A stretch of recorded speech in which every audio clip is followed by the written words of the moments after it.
Los aplausos desde casa serán. Gracias al Señor por la hermana Marianel. Ustedes saben que ella vive acá en la iglesia, es la razón de por qué está aquí, y también su esposo. Y bueno, gracias por poder ayudarnos en todo para poder también continuar de una u otra forma llevando la palabra del Señor a quienes pueden hacerlo por medio del internet. Hoy lo hacemos por medio del Facebook. Sé que algunos hermanos no tienen Facebook y luego vamos a descargar esta enseñanza, este culto a YouTube, y vamos a compartirle para que puedan abrirlos todos allí. Bueno, la enseñanza esta mañana tiene que ver con la escatología en tiempos de crisis. Nosotros hemos pensado en comenzar este estudio hoy, considerando que hemos hecho un paréntesis en nuestro estudio de Eclesiastés. Pensamos hoy en la escatología. Por si acaso, la palabra escatología es escatos, que significa último, estudio de los últimos tiempos, estudio de los últimos eventos del futuro. Entonces, escatología en tiempos de crisis. Mire que hoy se habla mucho de ese asunto, del tiempo del fin. Las personas hoy hablan acerca de que estamos en los últimos días, que estos son señales. Hay muchos pasajes bíblicos que se han compartido por allí, como Isaías, como Jeremías, capítulo 25, y ahí en los versículos 32, 33, son versículos que he ido por las redes sociales, en el WhatsApp y en el Facebook compartiéndose. Hay cristianos haciendo eso como si fuese parte de la profecía bíblica, esto del coronavirus. Y el coronavirus, uno puede buscarle base bíblica y decir, acá está, hay un versículo que justifica esto. Pues creo que estamos cayendo en muchos errores que debemos corregirlos y que debemos aprender a entender los tiempos, porque nosotros debemos entender de que la iglesia ha pasado tiempos difíciles siempre hemos pasado, la humanidad ha pasado tiempos difíciles. Muchas veces ha considerado que es el último o es los últimos tiempos. Cuando Napoleón conquistó la mayor parte del mundo, creando un gran imperio, se pensó, los que fueron parte de la opresión pensaron que eran los últimos días. Cuando pasó la Primera Guerra Mundial con muchos muertos, la gente pensó también que eran los últimos días. Cuando vino Hitler, la gente pensó que estábamos en los últimos días, más aún cuando miles de judíos fueron muertos por este hombre llamado Hitler. Durante la Segunda Guerra Mundial, ni qué decir también, dijimos, es los últimos días. Y miren, hoy nos encontramos con una pandemia que viene haciendo muchos estragos en el mundo, haciendo que muchas personas puedan morir. En un solo día 900, en un solo día 1000, como los muertos, en un solo día 800 en Italia, son los números que da la OMC. Y nosotros deberíamos pensar, ¿hubo otro tiempo donde hubo enfermedades o pandemias que también produjeron muertes como la de hoy? Y sí, hay 5 categorías que podemos considerar, y la de ahora sería la número 6 como pandemia mundial. En el orden sería considerar tal vez de esta forma: la viruela fue la que ha dado más muerte en este mundo, considerando que la viruela ha matado 300 millones de personas.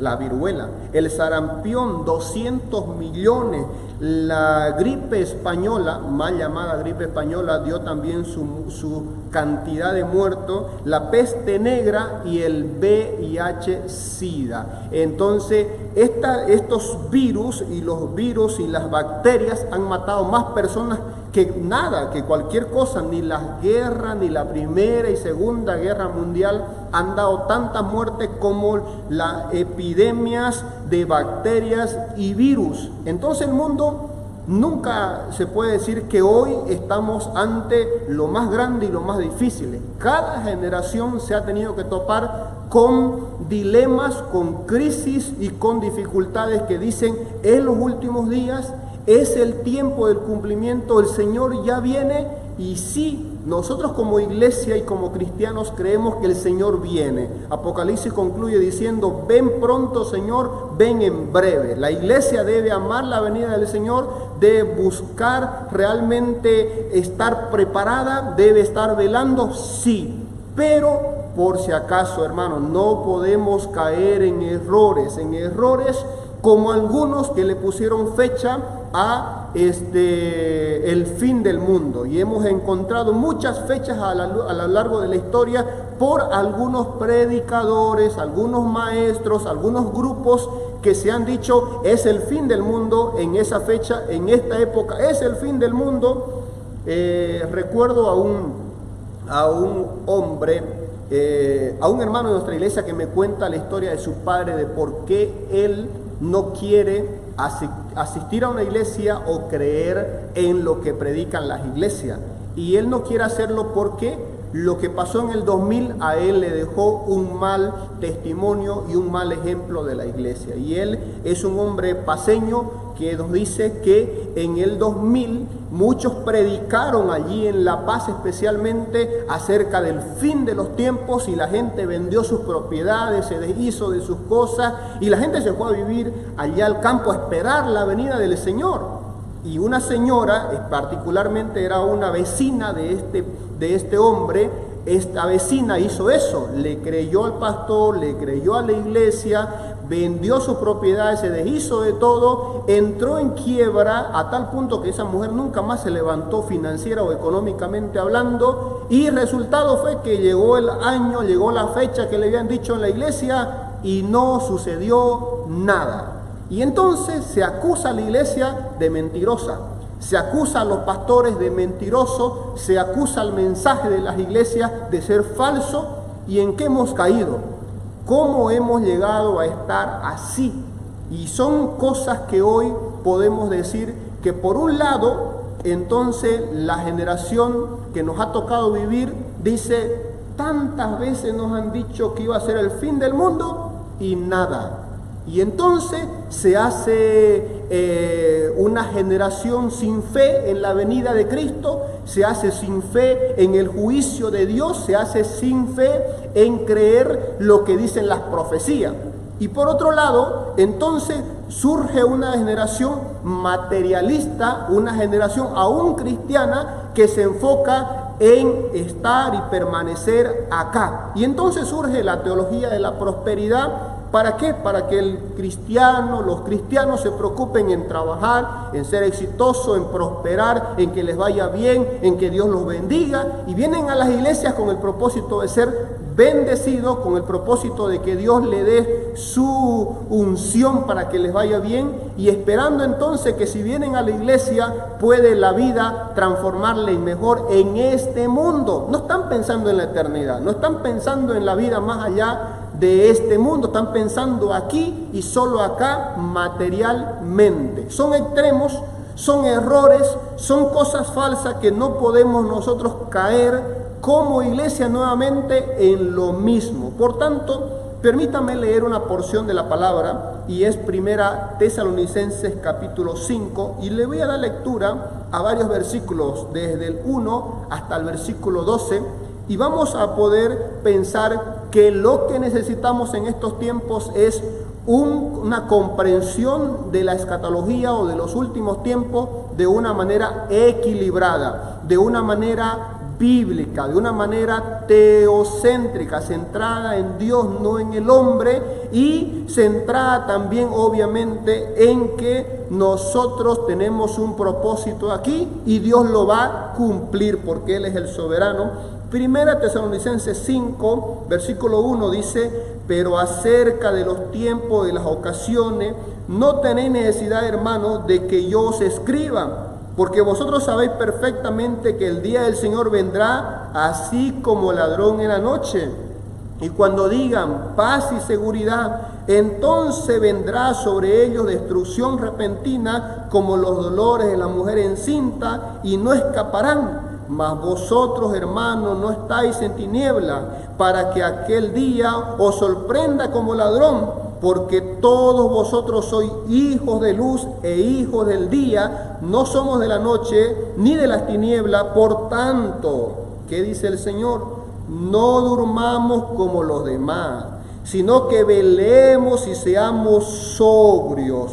Pues los que duermen de noche duermen, y los que se embriagan de noche se embriagan. Pero nosotros somos del día, seamos sobrios, habiéndonos vestido con la coraza de fe y amor, con la esperanza de salvación con yelmo, porque no nos ha puesto Dios para ira, sino para alcanzar salvación por medio de nuestro Señor Jesucristo, quien murió por nosotros, para que sea que velemos o que durmamos, vivamos juntamente con Él.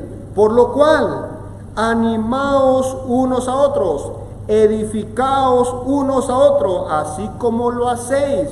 Os rogamos, hermanos, que reconozcáis a los que trabajan entre vosotros y os presiden en el Señor y os amonestan. Y ahí sigue una exhortación acerca de ciertas responsabilidades que nosotros debemos tener en la vida.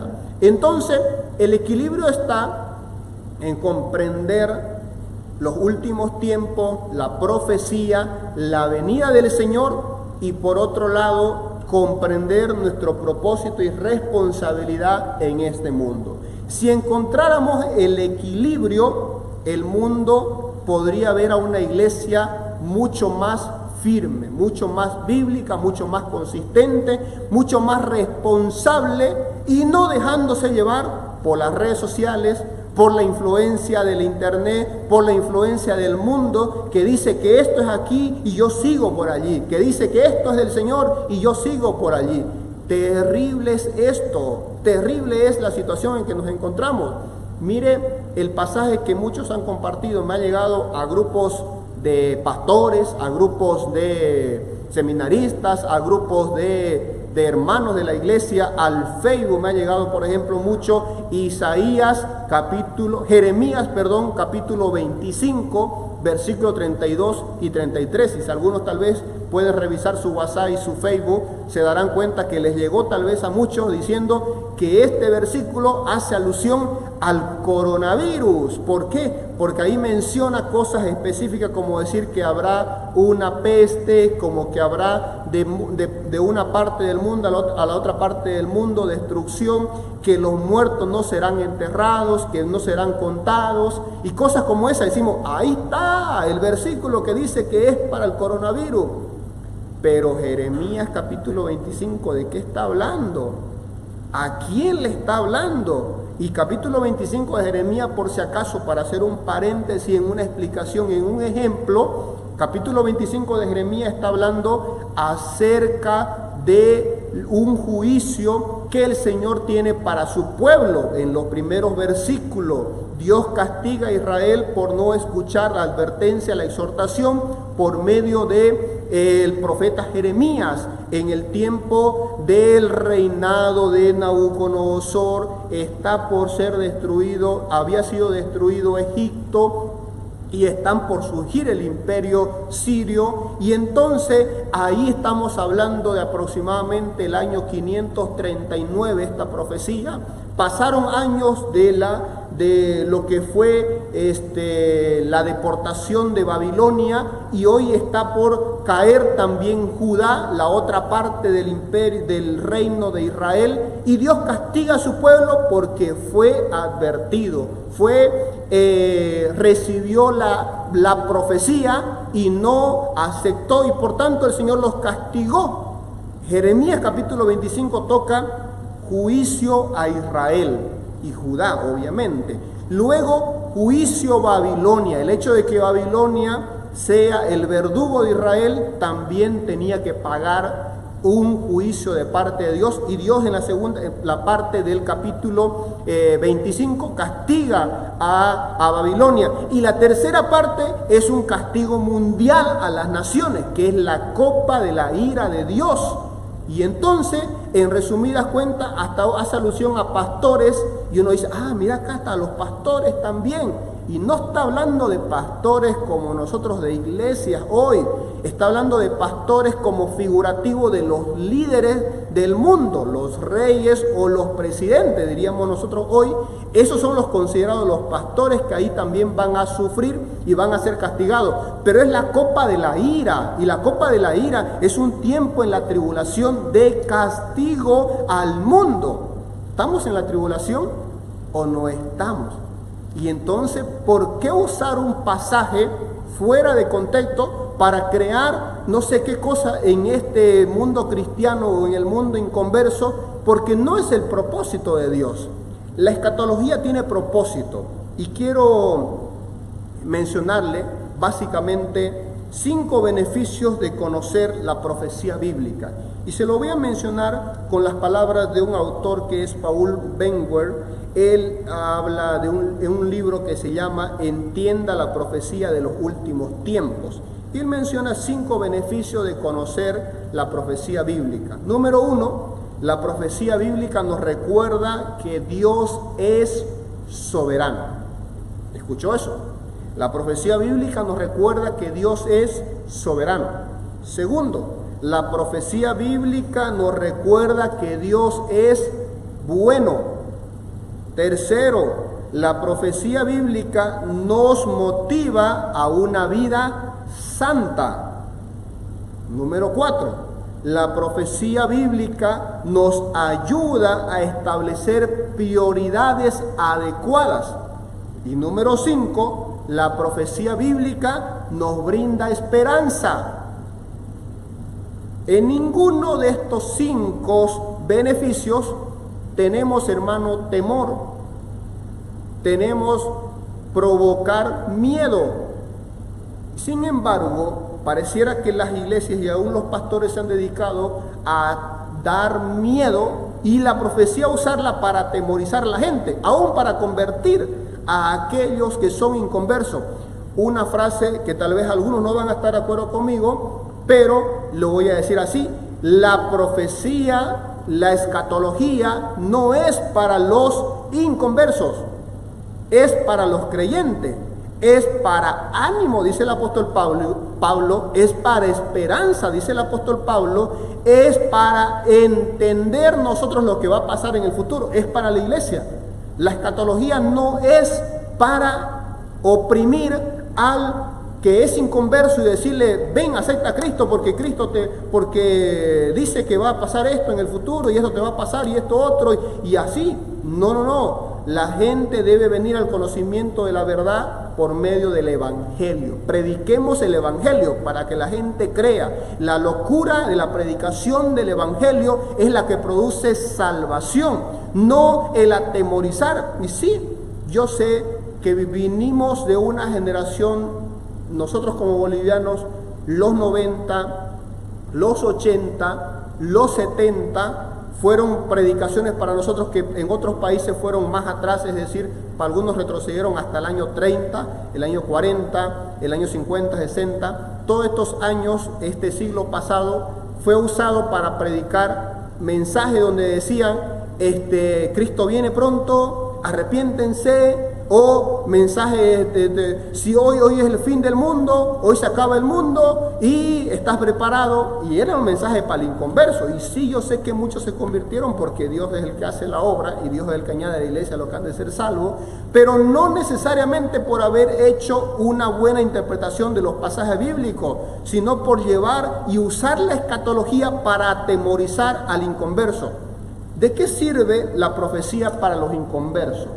¿De qué sirve la profecía para los gentiles? Dirán los que no eran el pueblo de Israel en la revelación bíblica, en el contenido que tenemos acá. Era para poder comprobar justamente lo primero, lo que dijimos aquí. El primer beneficio es que la profecía bíblica nos recuerda que Dios es soberano.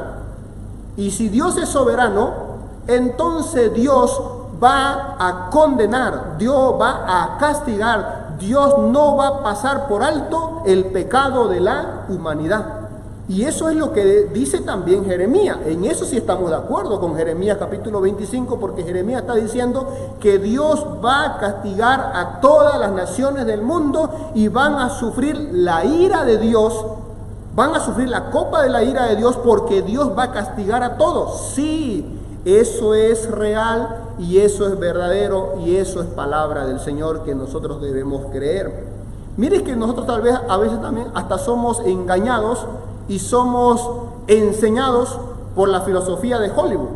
Por ejemplo, en el 2000 Hollywood sacó una película Dejado Atrás, famosa película, y todo el mundo quería mirar esa película. En el 2016 sacó una secuela que sería Desaparecidos sin rastros. Desaparecidos sin rastros, y así Hollywood ha sacado algunas películas por allí que la gente lo ha mirado. Recuerdo a una hermana que me dijo en una ocasión, no de esta iglesia, de otra iglesia, me dice: pastor, deberíamos mostrar la película del rapto o del arrebatamiento, va a ver que la gente se va a arrepentir y va a ver que la gente va a tener miedo y va a ver. Cuando yo era joven, a mí me la mostraron y eso me atemorizó. Y la hermana que me decía esto, por si acaso, no vivía una vida y no vive una vida piadosa. Dudo hasta que sea salva, por si acaso, de ella. Y ella me dice esto y yo le digo: creo que debió mirar otra película, no esa, porque hasta ahora no veo el efecto todavía. Y ella me dice: no le voy a decir más nada. Se molestó conmigo, pero ¿por qué? Porque muchos en los 90 en nuestra Bolivia se propusieron entonces convertir a la gente con películas como esa, que son un poco más sensacionalistas, un poco más de temor y no realmente tal vez la esencia de la profecía. Como digo, la profecía recuerda que Dios es soberano, que Dios es bueno y debe llevarnos a la santidad realmente como iglesia. Al inconverso, a recordarle que haga lo que haga, un día tiene que dar cuenta a Dios. Y eso debe tomarse muy en claro en nosotros. Por eso hay que saber interpretar la profecía bíblica. Y voy a decir lo que nosotros como iglesia y como persona creemos que la mejor forma de interpretar la profecía bíblica sin duda va a ser por base a algunos puntos que voy a mencionar ahora. Serían de 4 formas y 4 maneras de interpretar la profecía bíblica. Número 1, la profecía se interpreta literalmente. ¿Qué significa literalmente? Que a pesar de que la palabra de Dios tiene figuras, tiene formas literarias, tiene símbolos, tiene figuras, igual sigue siendo llamada a interpretarse literalmente, no alegóricamente, no espiritualizando y no poniendo nosotros lo que nosotros queremos, sino haciendo exégesis, extrayendo la verdad bíblica de cada porción bíblica y no imponiéndole al texto lo que nosotros queremos. Segundo, se debe interpretar la profecía también analógicamente o como una analogía. Es decir, la palabra analogía significa comparar. Yo debo comparar esta profecía con las demás profecías, este texto bíblico con los demás textos bíblicos, y nunca la palabra de Dios debería ser contradecida por una interpretación u otra. Yo no debo ponerme en ese juego de hacer que la palabra de Dios sea vista como que hay error. Yo debo estudiar a profundidad la palabra de Dios y encontrar respuesta para poder entender una profecía bíblica. Todos podemos entenderla en la medida en que nosotros podamos pasar más tiempo allí en la palabra.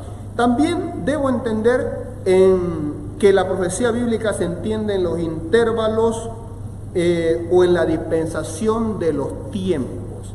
Y aquí algunos van a decir: pero no somos dispensacionalistas. Pero tiene una Biblia, ¿no?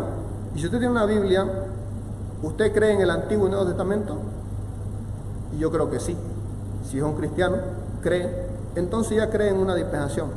Hay un tiempo y hay otro tiempo, automáticamente. ¿Usted cree que el mundo cambió después del diluvio? Eso fue un tiempo y el mundo tiene ahora otro tiempo. ¿Usted cree que la iglesia cambió y el mundo cambió después de la muerte de Cristo, entre lo que Él vino, en que Él murió, resucitó y luego la iglesia, ¿cambió o no cambió?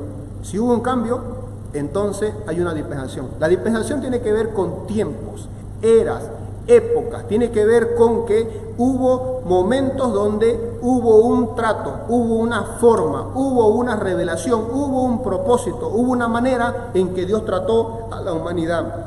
La palabra dispensación significa administrar tiempos. Se usa 9 veces en el Nuevo Testamento, como Colosenses capítulo 1, versículo 25, y 9 versículos más que hablan acerca de la dispensación. Por eso también es necesario entonces que interpretemos la profecía literalmente, con analogía bíblica, con intervalos de tiempo dispensacional y también respetando el simbolismo y las figuras. Cuando la Biblia te mande que hay una analogía, hay que hacer una analogía. Cuando la Biblia te mande que hay una alegoría, hay que hacer una alegoría, porque hay que interpretar la alegoría. La alegoría se interpreta, los símbolos se interpretan, las figuras se interpretan, y yo cuando encuentro figuras literarias debo interpretar tal como está allí. Estoy haciendo una introducción porque en la semana haré un devocional todos los días y explicaré un poco más con detenimiento cada aspecto de lo que hoy diré de una manera general. ¿Hay tantos textos que hablan, hermano, de la segunda venida? Sí. Mire que estamos hablando de profecía hoy y Cristo viene, yo creo que Cristo viene. Y siempre va a ser en presente. Cristo viene hoy. No sabemos nosotros la hora ni el día.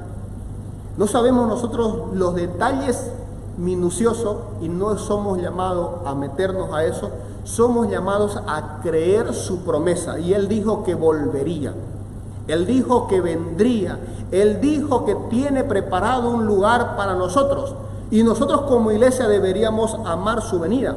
¿Sabía usted que hay más pasajes bíblicos que hablan de la segunda venida, que es profecía, futuro, últimos tiempos, escatología, que de la primera venida? De la primera venida tenemos como 300 y un poco más de pasajes bíblicos que hablan de la primera venida.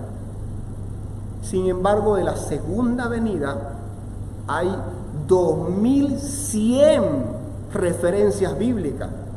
2100 referencias bíblicas de que Él viene nuevamente, de que tiene una venida gloriosa en gloria.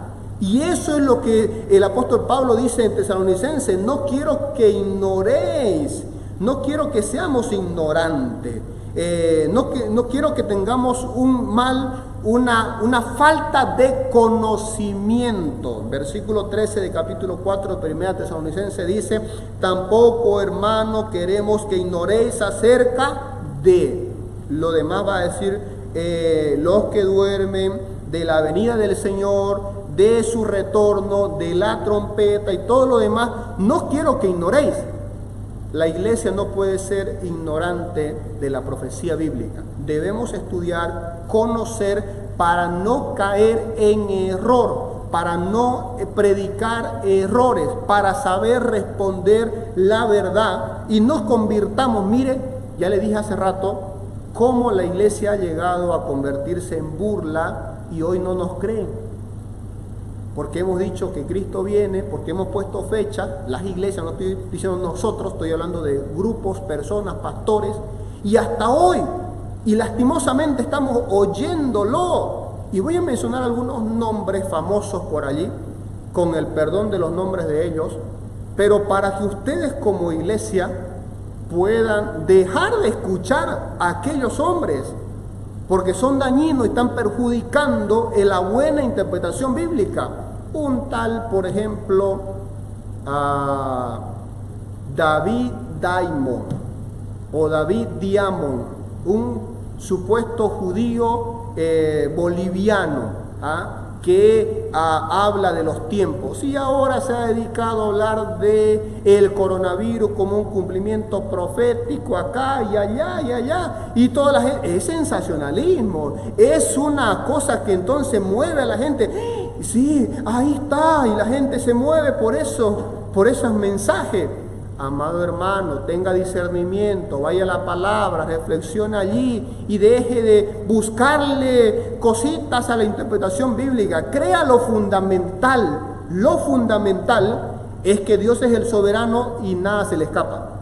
Lo fundamental es que Dios tiene el control de todo. Lo fundamental es que las cosas se van a poner más complicadas, más difíciles, pero también lo que también debemos considerar nosotros es que nos va a venir, hermano, el cumplimiento de la palabra, y es verdad, se va a cumplir. Cristo viene, volverá por su iglesia. Eso es lo que esperamos, eso es lo que velamos, eso es lo que nos motiva. Y bueno, dejemos esos detalles allí a buscarle a porciones bíblicas, a buscarle a algoritmo a la palabra y decir que esto es. ¿Diré otro predicador?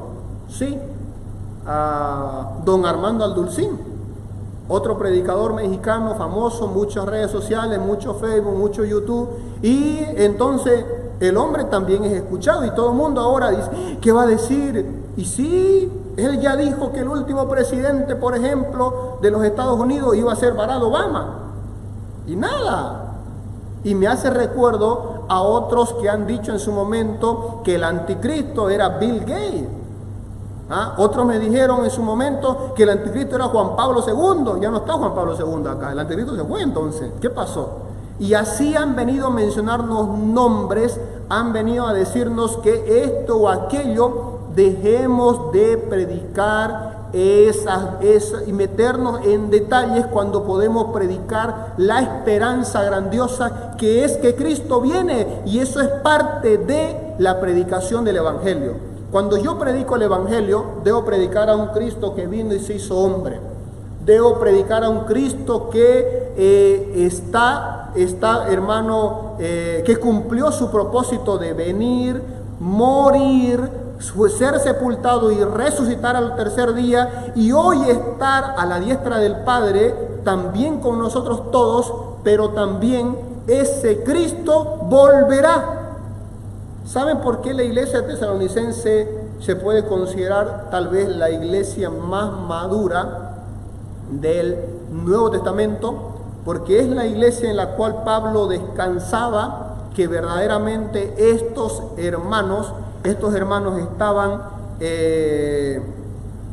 haciendo una buena labor, una buena interpretación, y estaban cumpliendo a cabalidad su responsabilidad cristiana. Creían en el Evangelio y lo predicaban, creían en la responsabilidad y la vivían, y creían en la segunda venida y la anunciaban. Es lo que la iglesia hoy debe seguir haciendo. Y es lo que nosotros no debemos dejar de permitir, que se sigan burlando. Ahora, llegará el momento en que la gente se burle más de la segunda venida de Cristo, que la gente se burle más de eso, sí. Por ejemplo, segunda de Pedro, capítulo 3, versículos 3 y 4, segunda de Pedro, capítulo 3, y versículo 3 al 4, segunda de Pedro, capítulo 3, versículos 3 y 4 dice: sabiendo primero esto, que en los postreros días vendrán burladores, andando según sus propias concupiscencias, y diciendo, ¿dónde está la promesa de su advenimiento? ¿No se parece a nuestros tiempos? Creo que sí. Porque el día en que los padres durmieron, todas las cosas permanecen así como desde el principio de la creación, y estos son ignorantes de la revelación bíblica. Por lo tanto, hermano, debemos saber que la iglesia ha sufrido de burlas toda la vida, no es de ahora. El apóstol Pedro lo está diciendo, hermano, que en los tiempos bíblicos está diciendo que ya había burladores, gente que se burlaba de la segunda venida. Cuanto más nuestros tiempos. Por tanto, amados hermanos, no nos sintamos oprimidos, anunciemos su venida, pero no porque ahora el coronavirus, no porque ahora tenemos una crisis, una pandemia mundial, vamos a decir, ahora, no, siempre debemos anunciar, siempre debemos hablar de su venida. Y el Evangelio incluye el retorno de Cristo, porque esa es la esperanza para el que cree. Para el que cree, debe saber que Cristo va a volver un día por todo aquel que cree en Él. Para el mundo, amado hermano, según lo que leímos aquí de Tesalonicenses, para el mundo lo va a encontrar. ¿Cómo va a encontrar el Señor al mundo? Y para el mundo el Señor lo va a encontrar como ladrón. Es decir, ¿qué significa como ladrón? Tiene que ver que ellos no van a estar preparados. Cuando nadie lo espere, tiene que ver que ellos no van a estar esperando para nada a Jesús, están esperando cualquier otra cosa menos Jesús. Dice de noche, para el mundo será de noche. ¿Por qué? Porque es el momento en que ellos están durmiendo, haciendo otra cosa, y será como en los días de Noé, dice, ¿no? Cuando se estén dando en casamiento, cuando esto suceda acá, entonces no sabrán, no creen, es el momento que no creen, se burlan. Todo eso es para el mundo. Yo creo que usted como iglesia, en cuanto al futuro, en cuanto a las profecías, en cuanto a la venida de Cristo, no debe ser como el mundo inconverso. No debe encontrarle como que el ladrón, no debe encontrarle como que nadie lo espere, no debe encontrarlo como de noche, no debe encontrarlo como que no crea, no debe encontrarlo como burlador. La iglesia espera la venida de Cristo. La iglesia ama la venida de Cristo. La iglesia está en constante anuncio de la venida de Cristo. Por ejemplo, los discípulos le preguntaron a Jesús en Mateo capítulo 24, y los que entienden un poco más de la profecía bíblica sabrán también que es un pasaje profético. Mateo capítulo 24, versículo 1 al 3, dice que cuando Jesús salió del templo y se iba, se acercaron ¿quiénes? Sus discípulos. Los discípulos se acercaron para mostrarle los edificios del templo. Respondiendo él les dijo: ¿veis esto? De cierto os digo que no quedará aquí piedra sobre piedra que no sea derribada. Y estando él sentado en el monte de los olivos, los discípulos se le acercaron aparte, mire que estaban solamente los discípulos, diciendo: dinos, ¿cuándo serán estas cosas? ¿Y qué señal habrá de su venida y del fin del siglo? Entonces es allí donde el Señor le responde y le habla acerca de las señales del fin. ¿A quiénes? A los discípulos. Amado hermano, ¿quiénes somos llamados a entender la profecía bíblica? Los discípulos de Cristo. ¿Quiénes somos llamados a estudiar la profecía bíblica? Los discípulos de Cristo. ¿Quiénes somos? ¿Para quién se escribió la profecía bíblica? Para usted, para mí, para todos nosotros. Por tanto, hagamos de la profecía bíblica realmente una doctrina fundamental para poder nosotros tener esperanza, consuelo, firmeza en nuestra fe. Les voy a leer a un autor que se llama Warren Wiersbe. Él escribe un libro que es en inglés, se llama Be Real, que es ser real, y allí en la página 164 él dice esto: las malas interpretaciones y la puesta en práctica incorrecta de verdades de la palabra de Dios puede causar innumerables problemas. La historia registra la necesidad de las personas que pusieron fecha, vendieron sus posesiones, se sentaron en la cima de monte a esperar al Señor que regrese. Cualquier enseñanza que nos anime a desobedecer cualquier otra enseñanza divina no es doctrina bíblica. Entonces, hay un equilibrio que nos falta. La iglesia debe tener un equilibrio, y un equilibrio faltante en nosotros es el equilibrio que Pablo encontró. El equilibrio que Pablo encontró es Filipenses capítulo 1, versículos 21 y 24. Filipenses 1, 21 y 24. El apóstol Pablo dice de esta forma: porque para mí el vivir es Cristo y el morir es ganancia. Mas si el vivir en la carne resulta para mí en beneficio de la obra, no sé entonces qué escoger. Porque de ambas cosas estoy puesto en estrecho, teniendo deseo de partir Por un lado tiene un deseo de partir y estar con Cristo, lo cual es muchísimo mejor. Sí, es maravilloso. ¿Quién no quiere estar en la presencia del Señor y descansar en la gloria de Dios? Pero quedar, y ese pero es el equilibrio, pero quedar en la carne es más necesario por causa de vosotros. El equilibrio está, hermano, en que ustedes y yo podamos entender que sí debemos amar su venida, que sí debemos añorar que Él venga pronto por nosotros, pero ¿qué hacemos mientras tanto? Y mientras tanto, nosotros no podemos andar desordenadamente. La segunda carta del apóstol Pablo a los Tesalonicenses, capítulo 3, versículo 11, dice: porque oímos que algunos entre vosotros andan desordenadamente, no trabajando en nada, sino entreteniéndose en lo ajeno. Cuando decimos, hermano, Cristo viene ahora y es el fin de los tiempos, puede pasar lo que muchos están haciendo ahora con sus casas, ¿no? ¿Qué están haciendo muchos en sus casas en estos días de cuarentena? Muchos están ahí solamente mirando Netflix, solamente jugando, solamente durmiendo, solamente comiendo, solamente, hermano, entreteniéndose, solamente en sus redes sociales, y dicen que no hay nada más que hacer. Hermano, hoy la iglesia recibe un jalón de oreja por medio de esta pandemia para decir que no necesitamos el templo para hablar de Cristo. Y nuestras redes sociales se deberían convertir en nuestro mejor método, nuestra mejor herramienta para compartir a Cristo, porque a Cristo no se lo puede poner en cuarentena. El Evangelio podemos compartirlo todo el tiempo, y hoy tiene más tiempo.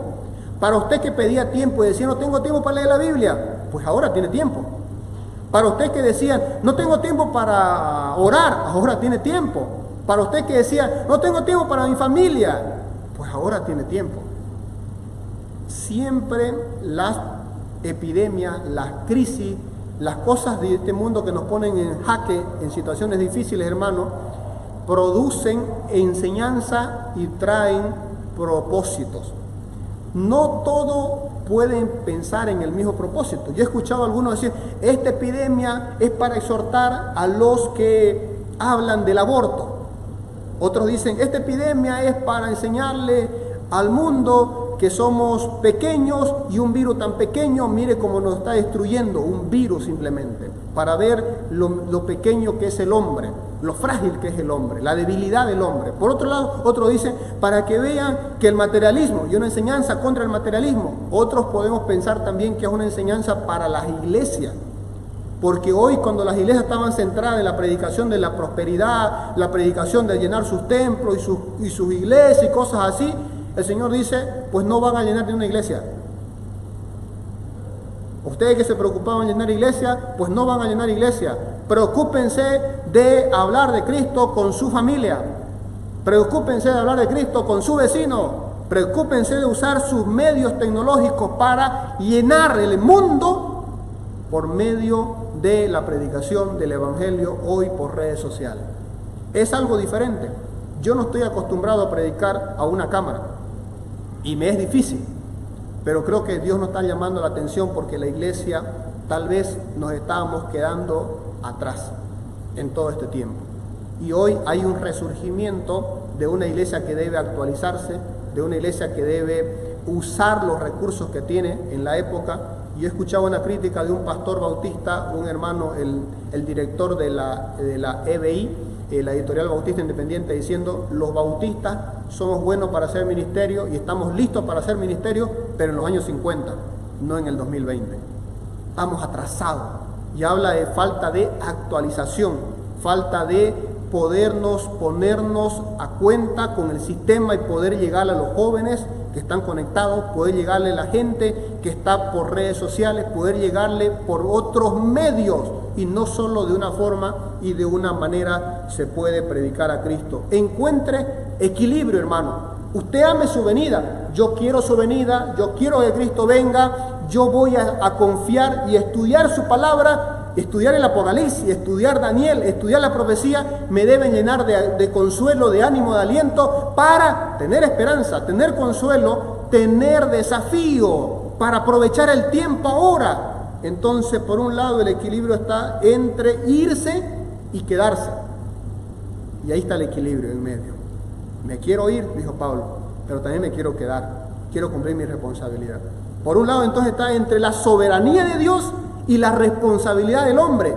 Dios es soberano y tendrá el control, y Él va a decir la última palabra. Cuando Él diga, se acabó todo acá, se acabó. Pero mientras Dios no diga eso, hasta el último aliento yo debo usarlo para predicar, para cumplir mi propósito ahora, aquí en la tierra. Por eso hoy quiero concluir esta enseñanza ilustrándoselo con un hombre que pasó también una crisis, y la crisis de él le llevó a tener también, hermano, muertes y la muerte de todos. Jesucristo dijo como en los días de Noé. Pues entonces yo quiero hablar de los días de Noé. Y quiero hablar de Noé rápidamente para darles 5 enseñanzas a ustedes y concluir con esto hoy, en esta mañana. Usted recuerda el Génesis, y tal vez se puede decir que esta fue la primera crisis mundial después del pecado original. La primera crisis mundial se vio en la Biblia, aquí en el capítulo 6 del libro de Génesis, con una familia llamada la familia de Noé. Solamente 8 integrantes se salvaron y todo el mundo fue condenado. Cuando ese mundo fue condenado, Dios lo hizo porque el mundo estaba constantemente en pecado. El versículo 5 del capítulo 7 dice que vio Jehová la maldad de los hombres, que era mucha en la tierra, y que todo designio de los pensamientos del corazón de ellos era de continuo solamente el mal.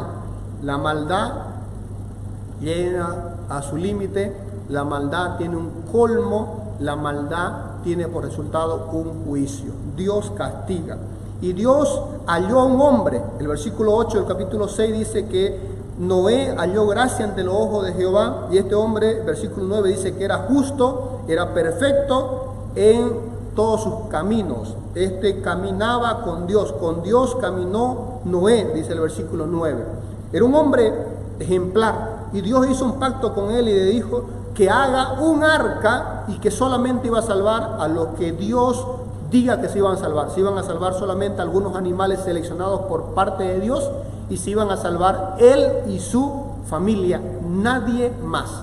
Y mire lo que dice el versículo 22, capítulo 6, versículo 22 del Génesis, dice: y lo hizo así. Noé hizo conforme a lo que Dios le mandó. Y lo hizo, versículo 5 otra vez, capítulo 7, versículo 5, 7:5 de Génesis dice: e hizo Noé conforme a todo lo que Jehová mandó. Y entró y estuvo allí. Cuando Noé tenía 600 años, él comenzó a dar el diluvio sobre la tierra. Toda carne murió, todos murieron. Noé estuvo encerrado. Primero la lluvia fueron 40 días. Usted que piensa cuarentena, son 40. Miren, tuvo 40 días primero. Este hombre tuvo 40. Pero no solamente estuvo 40 días. Versículo 23 del capítulo 7 dice: y fue destruido todo ser que vivía sobre la faz de la tierra, desde el hombre hasta la bestia, los reptiles, las aves, los cielos, y fueron raídos de la tierra, y quedó solamente Noé y los que estaban con él en el arca. Qué tristeza, ¿no? Qué crisis para el mundo. Y prevalecieron las aguas sobre la tierra 150 días. ¿Cuánto es eso? 5 meses de 30 días. 5 meses de 30 días. 5 meses. Me han dicho que lo que va a ser la epidemia del coronavirus, sin alertar y alarmar a todos, pero muy probablemente es el tiempo en que va a necesitarse para volver a la normalidad todo en el mundo, desde que comenzó. Obviamente estamos hablando desde enero, porque comenzó antes de ahora para nosotros, porque comenzó en la China. Entonces, mucho tiempo en el arca. ¿Qué hizo durante ese tiempo? Deberíamos pensar. Trabajó, porque tuvo que dar la alimentación a los animales, tuvo que cuidar de ellos, tuvo que estar en familia, estuvo adorando creo que no perdió la comunión, no perdió la esperanza, no perdió el consuelo, y toda esta familia pasó una crisis y la superó bien. Y cuando todo eso acabó y pasó, lo primero que hizo Noé después que salió del arca, ¿qué fue? Capítulo 8, versículo 20 dice: y edificó Noé un altar a Jehová, y tomó de todo animal limpio y de toda ave, y ofreció holocausto en el altar. Y percibió Jehová olor grato, y dijo Jehová en su corazón: no volveremos más a maldecir la tierra por causa del hombre, porque el intento del hombre es malo desde su juventud. Y Dios bendijo, dice el capítulo 9, a Noé, a sus hijos, y le dijo: fructificad, multiplicad. Y el versículo 9 del capítulo 9 dice: y he aquí que yo establezco mi pacto con vosotros y con vuestra descendencia después de ustedes. Y Dios estableció un pacto de no destruir más la humanidad con un diluvio. 5 cosas les prometí, 5 cosas les quiero dejar hoy. Noé fue hallado justo en un tiempo de crisis. La pregunta es, hermano, en estos tiempos de crisis, ¿cómo sos hallado tú delante de Dios? La segunda, Noé fue obediente. Siguió al pie de la letra la orden o los mandamientos de Dios. La pregunta es, hermano, ¿tú eres obediente a lo que Dios y su palabra te está mandando ahora? ¿Hay algún impedimento para obedecer a Dios ahora que estás en cuarentena? Número 3. Noé se ocupó de su parte y dejó que Dios haga su parte. Soberanía y responsabilidad. Tú, amado hermano, ¿estás haciendo tu parte? Deja a Dios las cosas de Dios. Deja los tiempos futuros a Dios. Y tú cumple tu responsabilidad y sea un creyente en santidad, en obediencia, en responsabilidad. Número 4. Noé no perdió la fe, la esperanza, ni la seguridad en Dios. Por eso, cuando acabó todo, mandó un cuervo. Mandó otra vez y no se aburrió y no se cansó.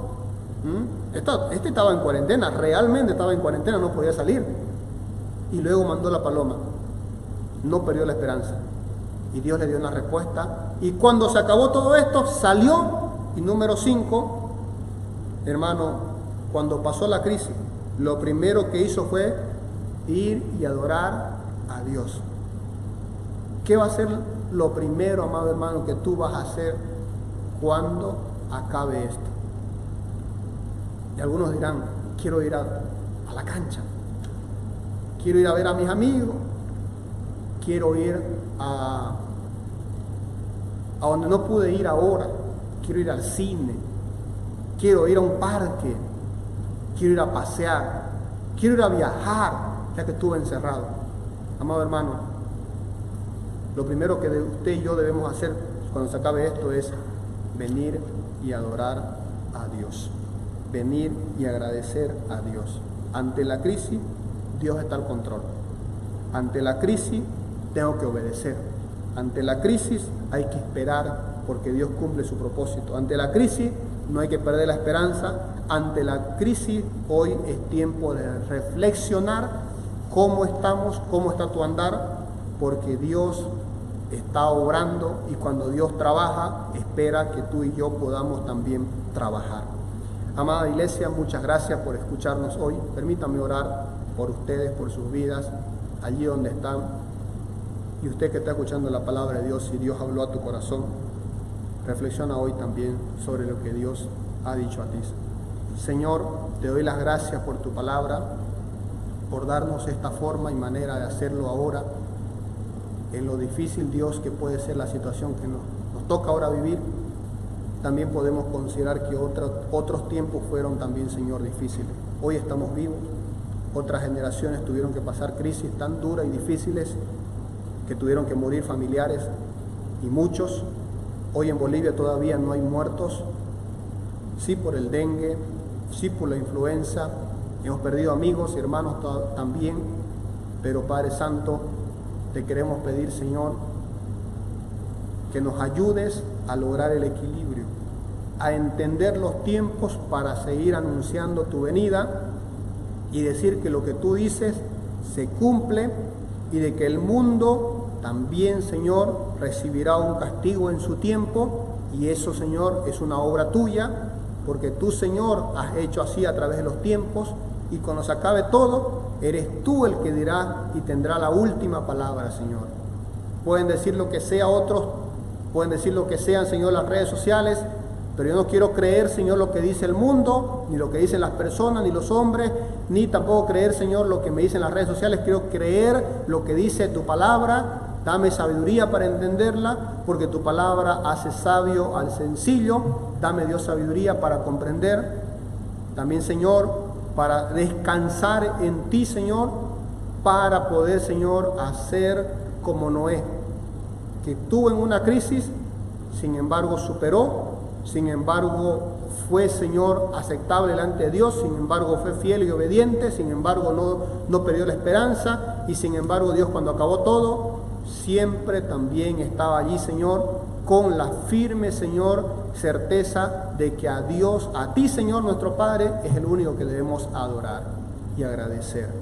Las gracias sean dadas a ti, Señor, porque hoy nos da tiempo para estar en familia, hoy nos da tiempo para poder, Señor, leer nuestra Biblia, para orar, para poder, Señor, participar todo. Muchas gracias, Dios, por tu palabra, y gracias, Dios, por esta mañana. Bendice a mis hermanos, sus vidas, su familia, a todos los que nos oyen, donde estén, que tu palabra de Dios haga, Señor, su obra en cada vida. Y si hay una persona que no te conoce, que no es salvo, que venga al conocimiento de la verdad, rindiendo su vida a Cristo, el único camino para ir al cielo, el único en el cual hay salvación. No hay otro nombre bajo el cielo en que podamos ser salvos, solo en Jesucristo, aquel que se hizo hombre, aquel que murió, tomó nuestro lugar, porque la paga del pecado es muerte, y Él tomó nuestro lugar, y aquel Señor que hoy no está en una tumba, que está vivo, está sentado a la diestra del Padre, y todo aquel que cree en Él puede tener la vida eterna por la fe. Solo fe en Cristo Jesús es para salvación, solo por la gracia tuya. Padre Santo, si hay alguien allí, Señor, que necesita también de Cristo, que tu obra, Señor, y tu Espíritu Santo llegue a él, Señor, y la obra sea hecha para salvación. Muchas gracias por todo lo que tú nos permites hoy, Señor, en Cristo Jesús. Amén y amén.